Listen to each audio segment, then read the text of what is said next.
Dongara Marine facilities in Geraldton today was a full circle experience for me because I could see where that passion and craftsmanship is born. I could feel the buzz in the air.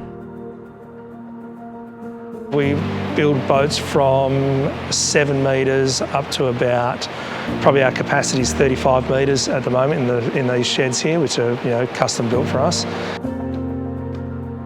It's been very meaningful for Svitzer to partner with Geraldton-based Dongara Marine for the build of the pilot boat for our customer Woodside.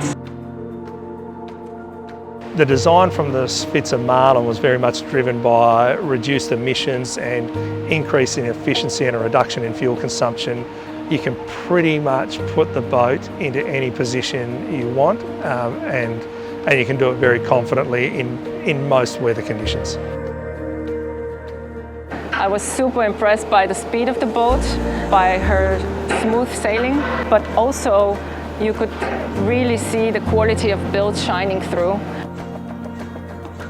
The opportunity you get from that to increase your capability, increase your skills, increase the training. We've had 7 apprentices here. Svitzer has a role and responsibility to play in supporting the Australian supply chain and Australian manufacturer industry.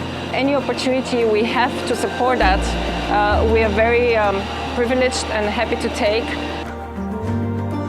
The more skills we have here, the more knowledge we have here, the local maritime fleet benefits from that and the West Australian maritime fleet benefits from that. So if everyone can sort of work and collaborate like that, I think it's just a far better outcome for the whole industry.